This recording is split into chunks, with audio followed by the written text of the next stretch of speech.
നമസ്കാരം. വാളയാർ അട്ടപ്പള്ളത്ത് ഛത്തീസ്ഗഡ് സ്വദേശി രാംനാരായൺ ഭയ്യാർ ആൾക്കൂട്ട ആക്രമണത്തിൽ കൊല്ലപ്പെട്ട സംഭവത്തിൽ കേസ് അന്വേഷിക്കുന്ന ക്രൈംബ്രാഞ്ച് അന്വേഷണം ഊർജിതമാക്കി. കൂടുതൽ വീഡിയോ ദൃശ്യങ്ങൾ ശേഖരിച്ചുകൊണ്ടാണ് അന്വേഷണം. കേസിന്റെ സ്ഥിതി വിലയിരുത്തി കൂടുതൽ ശക്തമായ വകുപ്പുകൾ ചുമത്തുന്നത് പരിഗണനയിലുണ്ടെന്ന് ജില്ലാ പോലീസ് മേധാവി അജിത് കുമാർ പറഞ്ഞു. കൊലപാതകത്തിന് പിന്നിൽ പ്രവർത്തിച്ചത് സംഘപരിവാറിന്റെ വിദ്വേഷ രാഷ്ട്രീയമാണെന്നാണ് മന്ത്രി എം.ബി. രാജേഷ് ആരോപിച്ചത്. 10 അംഗ പ്രത്യേക അന്വേഷണ സംഘമാണ് 3 ദിവസമായി കേസ് അന്വേഷിക്കുന്നത്. ജില്ലാ ക്രൈംബ്രാഞ്ച് ഡിവൈഎസ്പി PM ഗോപകുമാറിനാണ് നേതൃത്വം.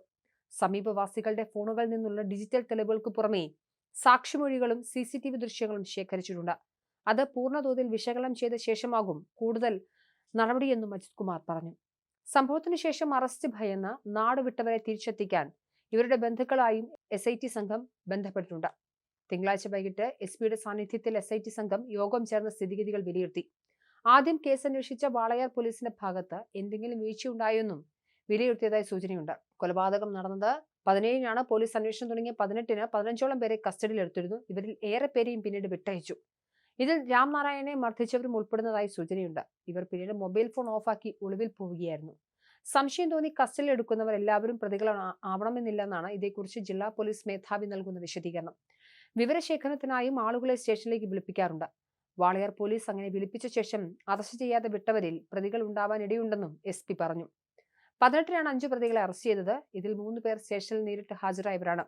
ബാക്കി 2 പേരെ പോലീസ് വിളിച്ചു വരുത്തി അറസ്റ്റ് ചെയ്യുകയായിരുന്നു എന്നാണ് റിമാൻഡ് റിപ്പോർട്ടിൽ പറയുന്നത്.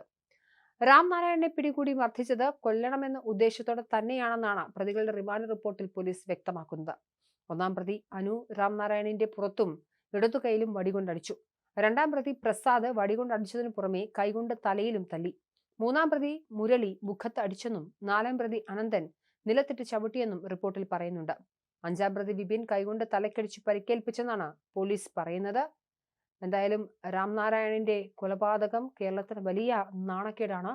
ആൾക്കൂട്ട കൊലപാതകം ഒരിക്കലും കേരളത്തിന് അത്ര പരിചിതമായ ഒന്നല്ല. മുൻപ് അട്ടപ്പാടിയിൽ മധു എന്ന് പറയുന്ന ആദിവാസി ബാലനെയും സമാനമായി മോഷണക്കുറ്റം ആരോപിച്ച് ആൾക്കൂട്ടം കൊലപാതകം നടത്തിയിരുന്നു.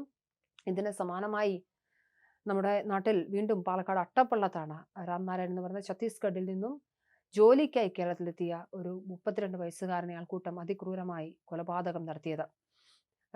മോഷണക്കുറ്റം ആരോപിച്ച് തന്നെയാണ് ഇയാളെ ആൾക്കൂട്ടം വളഞ്ഞത്.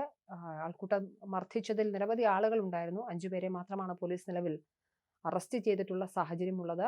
അതിൽ തൊഴിലുറപ്പ് പദ്ധതിയിൽ പണിയെടുത്തുകൊണ്ടുള്ള സ്ത്രീകൾ ഉൾപ്പെടെ ഉണ്ടായിരുന്നു എന്നുള്ള റിപ്പോർട്ടുകളും വന്നിരുന്നു. എന്തായാലും ഏതെങ്കിലും രാഷ്ട്രീയ പാർട്ടികളുടെ മാത്രമല്ല, ഇതിൽ 4-ാമത്തെ പ്രതി CITUവിന്റെ നേതാവാണെന്നുള്ള റിപ്പോർട്ടുകളും രാവിലെ വന്നിരുന്നു. ആൾക്കൂട്ട കൊലപാതകങ്ങൾക്ക് ഒറ്റ രാഷ്ട്രീയമേ ഉള്ളൂ, അത് മനുഷ്യത്വ വിരുദ്ധതയാണ്. ഏതെങ്കിലും തരത്തിലുള്ള പാർട്ടിയുടെ ഒരു പ്രത്യേകമായ കമ്മിറ്റി കൂടിയുള്ള തീരുമാനത്തിന്റെ ഭാഗമായല്ല.